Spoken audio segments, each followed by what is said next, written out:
ओम सौराष्ट्रे सोमनाथं च श्रीशैले मल्लिकार्जुनम् उज्जैन्यां महाकाल ओंकारममलेश्वरं परल्यां वैद्यनाथं च डाकिन्यां भीमशङ्करं सेतुबन्धे दुरामीशं नागेशं दारुकावणे वाराणस्यां तु विश्वेशं त्र्यम्बकं गौतमी तटे हिमालये तु केदारं कुशमे सन्त शिवालये एतानि ज्योतिर्लिङ्गानि सायं प्रातः पठेन्नरः सप्तजन्म कृतं पापं स्मरणेन विनश्यति। नमस्कार, स्वागत है आपका आचार्य वाणी में। मैं आचार्य डॉक्टर विक्रमादित्य आपके साथ हूँ। आज का विषय है तुला राशि वालों के लिए ग्रहों का योग कैसा बन रहा है इस वक्त। तुला राशि वालों, आपकी राशि के दृष्टिकोण से आपको समझना चाहिए ग्रहों का योग आपके लिए क्या खेल रच रहा है।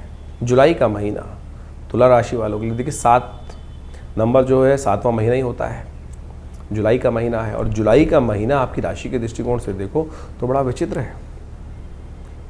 अजीब अजीब ग्रहों के परिवर्तन के योग बन रहे हैं। और आपकी राशि के दृष्टिकोण से देखें तो शुक्र प्रधान राशि है और शुक्र महाराज आपकी राशि में बड़ा विचित्र खेल करने वाले हैं। शुक्र को लोग समझ नहीं पाते हैं। शुक्र देव गुरु के समक्ष आते दिखाई दे रहे हैं, बृहस्पति के साथ आके बैठ जाएंगे। दैत्य गुरु हैं और वो ग्रह है जो चमत्कार उपस्थित कर देता है। देखिए, सदमार्ग पर चलने वाला व्यक्ति हमेशा विजय प्राप्त करता है। देवगुरु जो है बृहस्पति हैं, उन्होंने देवताओं को अपने सदमार्ग पर डालकर विजय दिलाई कई बार। लेकिन दैत्य गुरु ने क्या किया? दानवों को, गलत काम करने वालों को भी देवताओं से भी ज़्यादा शक्ति दिलवा दी। तो सोचें, ये बड़ी विचित्र स्थिति है। और ऐसे में शुक्र महाराज क्या कुछ नहीं कर सकते। तो शुक्र नीति, चाणक्य नीति को समझते हुए कार्य करने की ज़रूरत है। शुक्र इस वक्त परिवर्तन की तरफ जा रहे हैं आपकी राशि के दृष्टिकोण से। लेकिन ध्यान रखना, शुक्र और बृहस्पति दोनों के दोनों इस वक्त राहु के ग्रास में भी रहेंगे, क्योंकि राहु के नक्षत्र में चलते दिखाई देंगे दोनों। ये दोनों के दोनों एक स्थान पर बैठकर द्वंद्वात्मक स्थिति उत्पन्न करेंगे, भ्रम की स्थिति उत्पन्न कर सकते हैं। इसके साथ साथ जुलाई के ही 7 नंबर के ही महीने में, आपकी राशि के नंबर के महीने में एक और परिवर्तन का योग बन रहा है। वो परिवर्तन हो रहा है मंगल के सम्मुख शनि आ रहे हैं, समसप्तक योग बना रहे हैं आपकी राशि में, और दोनों ताकत में है। आपकी राशि में बड़े विचित्र योग बन रहे हैं इस वक्त। तुला राशि वालों के लिए स्थिति समझें कि शनि भी ताकत में बैठे, छठे भाव में जब पाप ग्रह बैठ जाता है तो सीधी तरह कहा जाता है ना कि कष्टों को दूर करने का, तो यानी ताकत में आ गए, अच्छा है। लेकिन सामने बैठकर मंगल भी तलवार निकाल कर बैठ गए हैं, तो अब इस वक्त ध्यान रखना पड़ेगा आपको। और ऐसे में अतिचारी बृहस्पति के साथ शुक्र का योग बन रहा है। ये सारे ग्रह कहीं ना कहीं भाग्य में बैठकर विचित्र खेल दिखाई दे रहे हैं। तो कहीं ना कहीं तेज गति में चलने वाले ग्रह के साथ, अतिचारी बृहस्पति के साथ, जैसे माने कि बहुत तेज गति से ड्राइवर आप गाड़ी चला रहे हैं और ऐसे में कोई बातूनी व्यक्ति, कोई शातिर व्यक्ति आपके साथ आके बैठ जाए तो आपको दिग्भ्रमित कर सकता है। तो ऐसे में आपको सावधान रहना है कि ग्रहों का खेल आपको यही समझाता है, ज्योतिष यही समझा रहा है कि कब समय आपके अनुकूल है, कब समय आपके लिए आगे बढ़ाने का है, बैकफुट पे आने का, कब फ्रंट फुट पे आने का है। तो तुला राशि वालों, समझो क्या ग्रहों का योग है जुलाई के अंतिम भाग में। 21 जुलाई के दिन यदि सबसे पहले समझें तो उस दिन सोमवार है और साथ साथ सावन का महीना चल रहा है। एकादशी तिथि है कृष्ण पक्ष की, और चंद्रमा उच्च के होकर आपकी राशि में विराजमान है, जो कहीं ना कहीं मन में भ्रम थोड़ा उत्पन्न करते दिखाई दे रहे हैं। चीज़ों को समझने में थोड़ा विघ्न उपस्थित करते दिखाई दे रहे हैं, ध्यान रखना। और ऐसे में स्थितियाँ ऐसी हैं कि थोड़ी सी हाथ से निकल भी सकती है गाड़ी। तो ऐसे में ध्यान रखना पड़ेगा। चीज़ों को ठीक करने के लिए थोड़ा सरलता से अपनाना पड़ेगा, गुरु के निर्देश में जाना पड़ेगा, भगवान के सानिध्य में जाना पड़ेगा। इस दिन एकादशी है, व्रत रखें। हो सके तो भगवान विष्णु का सुंदर पूजन करने का प्रयास करें। भगवान विष्णु का पूजन करते वक्त हो सके तो खासतौर पे उनको तुलसी दल और मंजरी, कृष्णा एकादशी कही जाती है इसको, तो तुलसी मंजरी युक्त भगवान को अर्पित करने से कष्ट निवृत्ति का योग बनता है। सोमवार है, सावन का दूसरा सोमवार है। इस दिन भगवान शिव का सुंदर पूजन करें, अभिषेक करें। हमने विवेकानंद योगाश्रम में सुंदर अभिषेक रखा है और भगवान इस संसार में समस्त कष्टों को निवृत्ति के योग बना सकते हैं। तो ऐसे में भगवान का सुंदर पूजन करके कष्टों को निवृत्ति करने का मार्ग अपनाने का प्रयास करें। आपके लिए अच्छा रहेगा ये योग, आपके लिए विशेष तौर पर 22 तारीख के दिन विशेष तौर पर ग्रहों को समझते हुए कार्य करें। उस दिन मंगलवार का दिन है और साथ साथ द्वादशी और त्रयोदशी तिथि का योग बन रहा है। इस दिन ग्रह नक्षत्रों के दृष्टिकोण से आप समझें कि आपके लिए खास योग है जो का बनता दिखाई दे रहा है, वो परिवर्तन की तरफ जा रहा है। ग्रह परिवर्तन की तरफ जाएंगे, चंद्रमा परिवर्तन करके आपके भाग्य में पहुंच जाएंगे, बृहस्पति के साथ विराजमान हो जाएंगे, जो आपके लिए चीज़ों को बहुत सुदृढ़ करेंगे, भाग्य से रास्ते देने के योग बनाएंगे। गजकेसरी योग बना के तैयार है। तो ऐसे में विशेष तौर पर थोड़ा सा और पुण्य करने का प्रयास कर लीजिए। पुण्य की तरफ प्रवृत्त होंगे तो भाग्य जागेगा। बृहस्पति भाग्य में जगाने के लिए तैयार बैठा हुआ है और आगे आने वाले कष्टों से निवृत्ति के लिए थोड़ा सा भाग्य को ठीक कर लीजिए। इस दिन विशेष तौर पर भगवान शिव का स्तवन करेंगे। इसी गजकेसरी योग में ही विशेष तौर पर आप मान के चलें शिवरात्रि पड़ रही है आपकी राशि के दृष्टिकोण से। यदि आपने शिव का सानिध्य ले लिया तो आपके समस्त दुष्ट कर्मों को भावी जो है वो प्रबल बना के शुभ करके आपके लिए भाग्य जगाने का योग बन सकता है। क्योंकि आने वाले समय में आपके इस वक्त बृहस्पति महाराज जो हैं थोड़ी भ्रम की स्थिति में चल रहे हैं, क्योंकि राहु के नक्षत्र में चल रहे हैं। और ऐसे में भ्रम को त्याग दीजिएगा। भ्रम कई बार हो जाता है कि नहीं कुछ नहीं होना है सब कुछ, तो उसको त्याग दीजिए। थोड़ा भगवान शिव की शरणागति प्राप्त कर लीजिए, कल्याणकारी योग बनेंगे। 23 तारीख को दिन जल चढ़ेगा भगवान शंकर पे, गंगा जल से भगवान का अभिषेक करें। आश्रम पे विवेकानंद योग आश्रम ने सुंदर कार्यक्रम रखा है। शिवरात्रि के अवसर पर भगवान का दूध से, दही से, घी से, खीर से, सबसे और केसर इत्यादि सबसे भगवान का पूजन रहेगा और आप सब भी उसमें सम्मिलित हो सकते हैं भगवान का पूजन करने के लिए भस्म आरती में। तो कल्याणकारी योग रहेगा आपके लिए। 24 तारीख का दिन बृहस्पतिवार का दिन है, अमावस्या उस दिन योग पड़ रही है और साथ साथ उस दिन चंद्रमा उच्च के होने जा रहे हैं और सूर्य के साथ विराजमान होने जा रहे हैं, बुध के साथ विराजमान होने जा रहे हैं, लेकिन बुध उस दिन अस्त हो जाएंगे। ये चीज़ों को थोड़ा अनऑर्गेनाइज करने की तरफ ग्रह पदार्पण करते दिखाई दे रहे हैं। हरियाली का अमावस्या है उस दिन। कोशिश करें वन औषधि के पेड़ों को दान करने का प्रयास करें। किसी देवस्थल पर जाकर कुछ पेड़ इत्यादि दान करें, लगवाएं, तो उससे आपके एक तो विशेष तौर पर कष्ट भी निवृत्ति के योग बनेंगे। शास्त्र में एक बड़ा दिव्य प्रयोग वर्णित है। हरियाली अमावस्या के दिन एक पीपल के पेड़ को कहीं ना कहीं धर्मस्थल पर रोपित करने का प्रयास करना चाहिए। इससे पितृ दोष शक से निवृत्ति के योग बन जाते हैं। यदि आपके पितृ बार बार आपके सपनों में आ रहे हैं या कोई ना कोई पितृ दोष आपको परेशान कर रहा है, तो आप अवश्य इस पीपल के पेड़ को रोपित करें किसी देवस्थल पे और उसकी सेवा कुछ दिन करने का प्रयास करें। भगवान की कृपा से कष्ट निवृत्ति का योग बनेगा। 25 तारीख शुक्रवार का अवसर, श्रावण के शुक्ल पक्ष इस दिन से आरंभ हो रहा है। ग्रह नक्षत्रों के दृष्टिकोण से आपकी राशि में मेहनत से लाभ प्राप्ति दिखाई दे रही है। इसी मेहनत से मत भागिएगा। जितनी मेहनत, जितने कदम, उतनी सफलता के योग अच्छे बनते दिखाई दे रहे हैं। गौ पूजा करें, कल्याण होगा। 26 तारीख शनिवार का अवसर, द्वितीया तिथि विद्यमान है और इस दिन ग्रहों का, नक्षत्रों का योग चंद्रमा के साथ, मंगल के साथ, केतु के साथ विराजमान त्रिग्रही योग बनकर तैयार है। और ये त्रिग्रही योग कहीं ना कहीं भ्रम की स्थिति उत्पन्न कर सकता है। राहु इस वक्त आपके बुद्धि भाव में बैठकर, बृहस्पति राहु के नक्षत्र में बैठकर और बहुत जल्दी शुक्र भी राहु के नक्षत्र में जाने के योग बनाएंगे। तो ये सब कहीं ना कहीं मनोमस्तिष्क में भ्रम की स्थिति उत्पन्न कर सकते हैं। और इसी दिन जो है वो विशेष तौर पर शुक्र जो है वो उसी राशि में प्रवेश करते दिखाई दे रहे हैं, मिथुन राशि में प्रवेश करते दिखाई दे रहे हैं बृहस्पति के साथ। ये मन मस्तिष्क को कहीं भ्रमित करने के योग बना सकते हैं। ऐसे में थोड़ा उपाय करने की ज़रूरत है। हनुमान जी का सहारा लें। भूत पिशाच निकट नहीं आवे, महावीर जब नाम सुनावे। हो सके तो विशेष तौर पर शाम के समय चंद्र दर्शन करें और उसके बाद विशेष तौर पर अवश्य हनुमान जी का सुंदर स्तवन करें। कल्याण के योग में नित्यपति हनुमान चालीसा का सानिध्य अवश्य लीजिएगा। 27 तारीख रविवार का अवसर, तृतीया तिथि विद्यमान है। इस दिन मधुश्रवा तीज है। रविवार के दिन तीज पड़ रही है। भगवान को झूला झुलाने का अवसर है। ग्रह नक्षत्रों के दृष्टिकोण से, आपकी राशि के दृष्टिकोण से लाभ की स्थिति है। संत महात्माओं की जितनी सेवा करने का योग बने अवश्य करिएगा। देव कृपा से योग बनता दिखाई दे रहा है। और ऐसे में विशेष तौर पर ग्रह नक्षत्रों के दृष्टिकोण से जो योग आपकी राशि में बनते दिखाई दे रहे हैं, एक काम और करने की ज़रूरत है आपको। विशेष तौर पर विजय के योग भी आपके बन सकते हैं। ऐसे में घर मकान के सुख प्राप्ति के योग बनते दिखाई देंगे। मकान इत्यादि में सुख प्राप्ति के योग भी नए रूप से, यानी घर में कुछ नया चीज़ों का पदार्पण करने का योग बहुत जल्दी इस शुक्र के पदार्पण करने के साथ साथ बनता दिखाई देगा। इन 1-2 महीनों में घर के कुछ नए सुखों में वृद्धि होने के योग बन सकते हैं। इसलिए कोशिश करें आप मधु का दान करने का प्रयास करें। भगवान का मधु से स्नान कराने का प्रयास करें। हो सके तो भगवान कृष्ण को अच्छे से पूजन करने के उपरांत, षोडशोपचार पूजन करने के उपरांत तो उनको थोड़ा झूला झुलाएं। लाल गोपाल जी को, विशेषतः लड्डू गोपाल जी को विशेषतः झूला अर्पित करने का प्रयास करें। झूलन उत्सव का आनंद लेते हुए कार्य करेंगे तो अच्छा रहेगा। 28 तारीख सोमवार का अवसर, चतुर्थ तिथि विद्यमान है। इस दिन ग्रह नक्षत्रों के दृष्टिकोण से सावन का तीसरा सोमवार का योग बन रहा है, चतुर्थी को ही बन रहा है, पहला सोमवार भी चतुर्थी को ही पड़ा था। तो ये बड़ा सुंदर योग है, रिद्धि सिद्धिदायक है, सफलताओं को देने वाला है, विघ्नों को दूर करने वाला है। और इस दिन जो चतुर्थी का चीज़ है, सौर पुराण के अनुसार से कहा जाता है कि दूर्वा गणपति, दूर्वा के बने हुए गणपति भगवान शिव को अर्पित करें, उनका पूजन करें, उनका अभिषेक करें, तो कहा जाता है बहुत सारे कष्ट निवृत्ति के योग बन जाते हैं। मंगल परिवर्तन की तरफ जा रहा है इस दिन, और शनि के बिल्कुल सम्मुख आके बैठ गया है। ये कहीं ना कहीं द्वंद्वात्मक स्थिति उत्पन्न कर सकता है, इससे आपको बचने की ज़रूरत है। हो सके तो इस दिन विशेष तौर पर आप भगवान शिव का ध्यान करेंगे तो आपके लिए कष्ट निवृत्ति का योग बनता रहेगा, नहीं तो अननेसेसरी के द्वंद्व जीवन में उत्पन्न होने के समय समय योग बनते रहेंगे। देखिए, सावन का महीना चल रहा है, इस समय आपने अभी अपने भविष्य को समझा। भविष्य में ग्रह तो खेल करते रहेंगे, अपने अपने अजीब अजीब खेल चलते रहेंगे, लेकिन एक बात ध्यान रखें, हम अपनी मनोकामनाओं को पूर्ण करने के लिए जिस भी रास्ते को अपनाएंगे वो कहीं ना कहीं मनोकामना पूर्ण होती है, लेकिन हमारी परीक्षा भी साथ साथ जीवन में चलती रहती है, और शास्त्र उसके प्रमाण है। शास्त्र के दृष्टिकोण से इस रहस्य को हमें समझना चाहिए।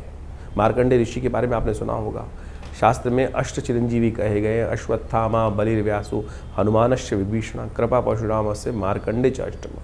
ये अष्ट चिरंजीवी हैं जिनके जीवन में अद्भुत चमत्कार का योग बना है, और इस सावन के महीने में इस रहस्य को हमें समझने की आवश्यकता है। हम कई बार अपने वीडियोस के माध्यम से आपके समक्ष भाव उपस्थित करते हैं कि हमको शरणागति भगवान की प्राप्त करने का उपाय करना चाहिए, और पौराणिक मत से ज्योतिष को जो समझ लेते हैं उनके बहुत सारे कष्ट निवृत्ति के योग बन जाते हैं। ये सावन का महीना बेहद खास है, और ऐसे में संसार में शास्त्रों में लिखा है कि हमारे समस्त जो जीवन जो है ग्रहों के अधीन है, ग्रहों के उठापटक परिवर्तन के अनुसार से हमारे जीवन में अच्छा बुरा समय हमको प्राप्त होता है, लेकिन उसके ऊपर भी एक 10वां ग्रह है भनु भगवान का अनुग्रह करना। जो भगवान का अनुग्रह कर लेते हैं उनके समस्त 9 के 9 ग्रह शांत हो जाते हैं। एक बार एक ऋषि थे, एक ब्राह्मण थे, उन्होंने भगवान के समक्ष पूजा करी, प्रार्थना करी, काशी में रहते थे, भगवान की नित्य प्रति पूजा करते थे, घर में कोई संतान नहीं थी, तो भगवान को प्रसन्न किया। भगवान शिव जो है, जैसा महीना चल रहा है तो कहा जाता है कि सावन के महीने में भगवान पे एक लोटा भी अर्पित कर दोगे तो भगवान तथास्तु का वरदान ही देते हैं। भगवान प्रसन्न हुए, कहा जाता है बहुत वर्षों की साधना से, और भगवान ने उन ब्राह्मण को, विप्र को कहा कि बोलो क्या चाहते हो। उन्होंने भगवान के सामने प्रार्थना रखी कि हमारे घर में संतान नहीं, संतान आप आशीर्वाद दें तो संतान। तो भगवान ने बड़ा विचित्र प्रश्न किया, बोले संतान चाहिए, पुत्र चाहिए, कुपुत्र चाहिए? कुपुत्र चाहिएगा तो लंबा जीने वाला मिलेगा, सुपुत्र चाहिए तो केवल 5 वर्ष की आयु वाला मिलेगा। कहा जाता है कि संतान की आकांक्षा में उस साधु ने, संत ने, ब्राह्मण ने कहा कि भगवान सुपुत्र ही दो, कुपुत्र होगा तो जीवन भर कष्ट देगा, कम से कम 5 साल तो सुख प्राप्त करने का योग बनेगा, संतान की सेवा करने का अवसर मिलेगा। भगवान ने तथास्तु कहा, देवयोग से संतान प्राप्ति हुई, मार्कंडेय ऋषि उस घर में उत्पन्न हुए, और जैसे जैसे जीवन समय आगे चलता रहा, उस साधु को, उस ब्राह्मण को ये तो पता ही था कि बच्चे की आयु केवल 5 साल है। 4 साल बड़े सुंदर निकल गए, 1 वर्ष रह गया। मन में ऐसे भाव थे कि अब बचा कहाँ है, समय सुख का बस अंतिम समय है, बालक का जीवन केवल 1 वर्ष शेष रह गया है। तो कहा जाता है कि उन्होंने कई जगह जन्मपत्री दिखाई, तो उन्होंने कहा कि किसी संत का आशीर्वाद मिल जाए तो इसके समस्त जो है कष्ट निवृत्त हो सकते हैं। संत का आशीर्वाद इतना चमत्कारी होता है, इसलिए हम कई बार आपको कहते हैं कि जहाँ भी संत हैं उनको दर्शन करके लाभ लेने का प्रयास करें। तो मार्कंडेय ऋषि के जीवन में एक घटना घटी कि उनके पिता को कहा किसी ज्योतिषी ने कि भाई संत का आशीर्वाद चाहिए, संतों का आशीर्वाद। बोले संत कहाँ ढूंढने मिलेंगे, संत कहाँ ढूंढूं? बोले तुम तो ये छोड़ो कौन है कि संत नहीं, सबका ही आशीर्वाद लेने का प्रयास करो, हो सकता है भाग्य से कोई ना कोई मिल जाए। बोले क्या करूं? बोले एक काम करो, कुटिया बनाओ, गंगा के तट पर संत महात्मा दर्शन करने आते हैं, स्नान करने आते हैं, जो भी दिखाई दें आप सब उनके ही चरणों में नमन करो, सब आशीर्वाद देंगे। यही किया उन्होंने। 1 वर्ष था, धीरे धीरे समय भागता चला गया। देवयोग से 3 दिन शेष रह गए थे उस 1 वर्ष पूरा होने में। मार्कंडेय ऋषि का जो शरीर था पूरा होने में 3 दिन बाकी थे। देवयोग से भगवान की कृपा से 7 ऋषि वहाँ से निकले, उन्होंने नमन किया, और जैसे ही मार्कंडेय ऋषि ने उनको नमन किया, उस ऋषि बालक ने नमस्कार प्रणाम किया, उन्होंने कहा यशस्वी भव, दीर्घायु भव। और जैसे ही दीर्घायु कहा तो वो ब्राह्मण था, हंसा, बोले महाराज आप आशीर्वाद दे रहे हो, दीर्घायु भव, आयुष्मान भव का आशीर्वाद दे रहे हो, इस बालक के तो 3 दिन ही शेष रह गए हैं। उनको बड़ा विचित्र लगा सप्तऋषियों को कि अरे हमारा आशीर्वाद तो निष्फल चला जाएगा। उन्होंने विचार किया और उन्होंने ब्राह्मण से कहा कि अरे ब्राह्मण एक काम करो, अब 3 दिन तो रह ही गए हैं, तो इस बालक को हमको ही दे दो, हमारे साथ ही जाएगा, कुछ ना कुछ योग बनेंगे। ब्राह्मण ने सोचा 3 दिन रह गए हैं, अब हो सके तो जो भी कृपा होनी हो, वो सप्तऋषि उनको साथ ले गए। सप्तऋषि सीधे पहुंचे, कहा जाता है कि भगवान ब्रह्मा के पास, और उस बालक को कहा कि हमारे पीछे रहना। और जैसे ही सप्तऋषियों ने भगवान ब्रह्मा को प्रणाम किया तो ब्रह्मा जी ने उन सबको आशीर्वाद दिया, आयुष्मान भव। और जैसे ही आशीर्वाद दिया आयुष्मान भव, तो भगवान ने कहा, समस्त सप्तऋषियों ने कहा कि हमारी बला तो टली, अब आपके हमारे वाक्य से अब आपका वाक्य जुड़ गया और अब आपकी बला, इस संसार को रचा आपने ही ब्रह्मा जी। तो जैसे ही वो हंसे सप्तऋषि, तो ब्रह्मा जी ने पूछा हंसने का कारण? बोले इस बालक की आयु के 2 ही दिन शेष रह गए हैं, अब तो कल इसकी मृत्यु होनी, और आपने तो आयुष्मान भव का आशीर्वाद दे दिया। अब हमने पहले दिया था, पूरी वृत्तांत सुनाया, पहले हम फंस रहे थे, अब आपको भी फंसना है। आप अपनी वाक्य को कैसे रखेंगे, मर्यादा कैसे रखेंगे अपने आशीर्वाद की, वो आपके ऊपर है। ब्रह्मा जी ने विचार किया, बोले अब तो एक ही रास्ता है कि जो संसार में जो सबसे पराशक्ति है वही इस कष्ट से निवृत्ति का मार्ग दे सकती है। कहा जाता है कि भावी मेट सकें त्रिपुरारी, सब लोग वहाँ पर चलकर भगवान शंकर के द्वार पहुँचते हैं। भगवान शंकर के जब द्वार पहुँचते हैं तो वही प्रणाम, सबने प्रणाम किया और भगवान शंकर ने आयुष्मान प्रदान किया, यशस्वी भव, आयुष्मान भव। भगवान के समस्त जो भी जाएगा आशीर्वाद देगा। आपके समक्ष भी कोई आता है तो आप यही आशीर्वाद देते हैं ना, ये थोड़ी देखते हैं कि कौन कैसा पात्र है। जब झुका तो आशीर्वाद स्वयं निकलेगा, और जैसे ही वो बालक त्या समस्त झुके तो वो आशीर्वाद निकल गया। तो सबने भगवान के समक्ष कहा, भगवान आप ही कर सकते हैं, आप ही का आशीर्वाद है, यही कर सकते हैं। भगवान ने देखा क्या हुआ, तो उस बालक को देखते ही भगवान को याद आया, तो ये हमारा ही आशीर्वाद से दिया हुआ पुत्र है, और अब आशीर्वाद दे दिया। तो भगवान ने उनको सप्तऋषियों का, तुम जाओ, इस बालक को यहीं छोड़ जाओ। और जब ये इस बालक को वहीं छोड़ दिया, शाम के समय का समय था, यमराज आए, और यमराज ने उस दिन अपना जैसे ही फंदा उस मार्कंडे ऋषि के गले में डाला, ओम नमः शिवाय का जप करते वो शिव से चिपट गए। भगवान ने त्रिशूल लेकर जैसे ही यमराज की तरफ आक्रमण किया, अरे मेरा नाम ले रहा है भक्त, इस पर तुम अपना फंदा डाल रहे हो। तो यमराज ने कहा, भगवान आप ही का दास हूँ, आप ही के संसार के क्रम को चलाने का कार्य करता हूँ, आपने जो दायित्व दिया है। तो भगवान ने बड़ा विचित्र को जवाब दिया कि आशीर्वाद मेरा है, मैंने ही आयु दी थी, तो इसको मेरे अनुसार ही तुमको समझना पड़ेगा।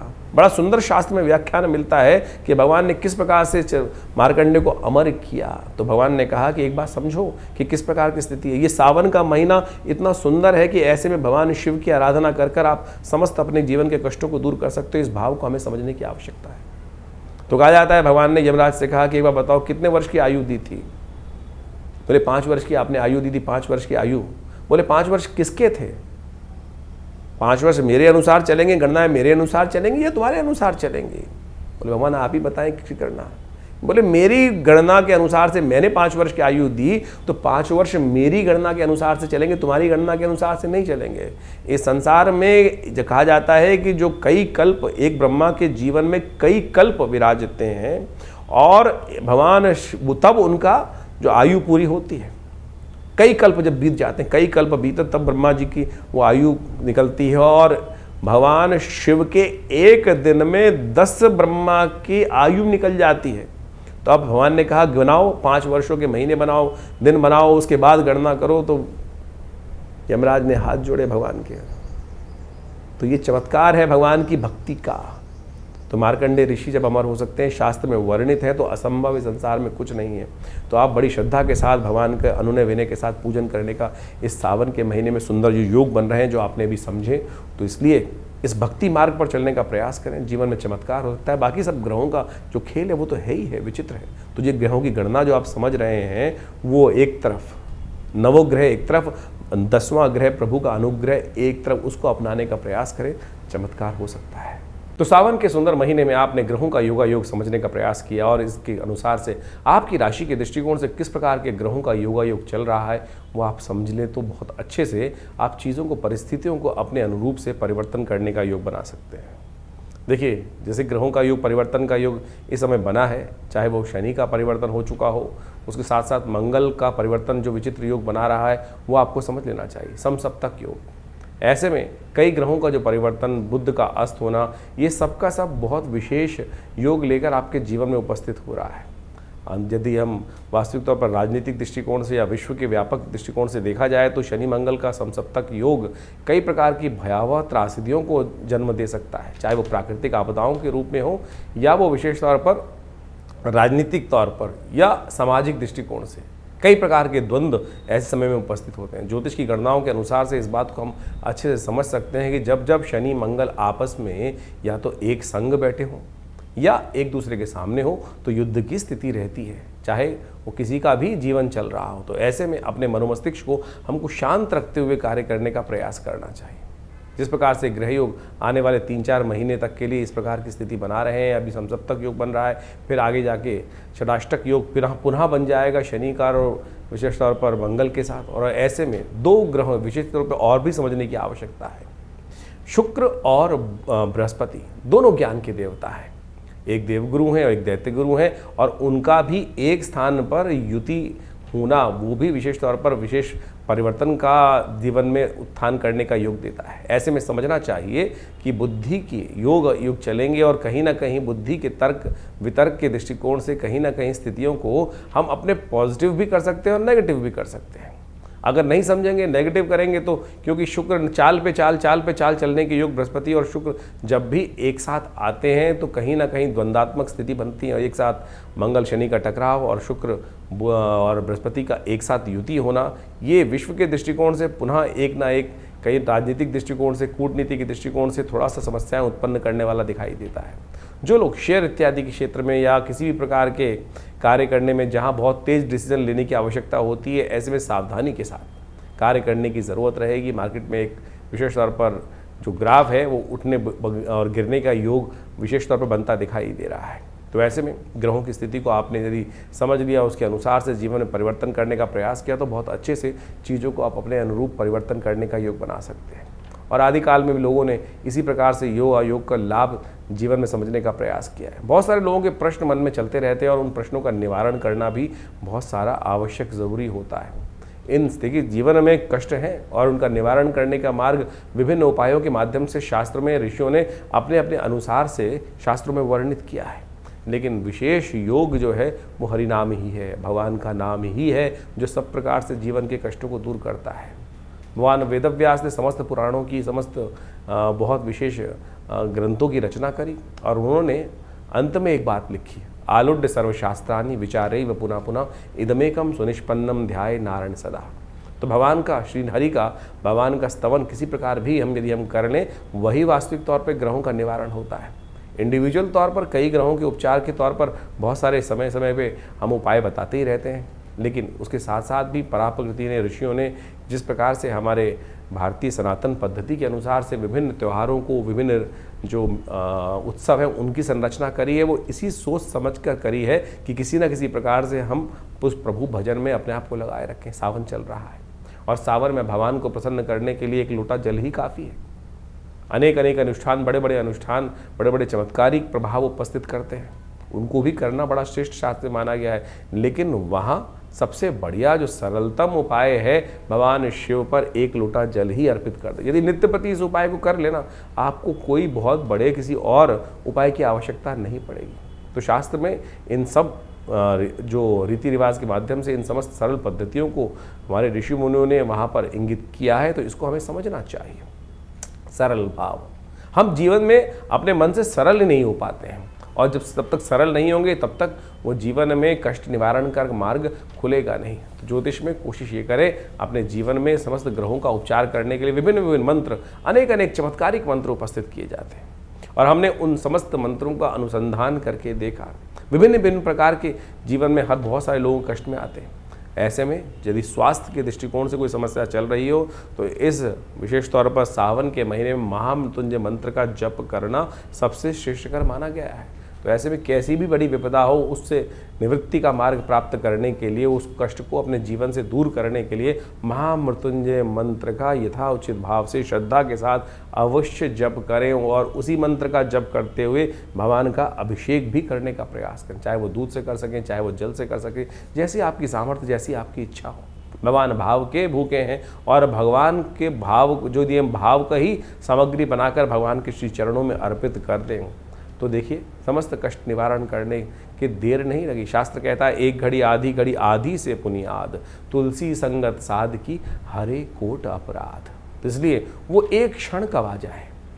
समस्या ये ना कि 108 बार 1.25 लाख मंत्र जप करने का शास्त्र में वर्णन मिलता है, वो इसीलिए मिलता है कि लगातार रिदम के साथ चलते हुए यदि एक क्षण के लिए भी, एक मंत्र के लिए भी हमारा मन एकाग्र हो पाया तो वो जो ट्रैवल पूरा लंबा मार्ग है वो बहुत आसानी से पूरा हो जाएगा। तो इसलिए सरलता से इसी भाव को हम अपने जीवन में रखने का प्रयास करें तो ये विभिन्न ग्रहों का जो उपचार इत्यादि है वो सब हमारे जीवन प्राप्त हो जाएगा। बहुत सारे लोगों के अलग अलग प्रश्न होते हैं, जैसे हमने कहा उन सब के निवारण के लिए हमने ये प्लेटफॉर्म आपके समक्ष रखा ही हुआ है। आप अपने प्रश्नों को व्हाट्सएप के माध्यम से हमारे यहाँ भेज सकते हैं। इसके अलावा हर रविवार को विभिन्न जो बड़े कार्यक्रमों में हम सब आपके साथ समय रहते हैं तो उसमें आप आ भी सकते हैं। हर रविवार को विशेष तौर पर बड़ा कार्यक्रम रहता है, यज्ञ में आप सब सम्मिलित हो सकते हो।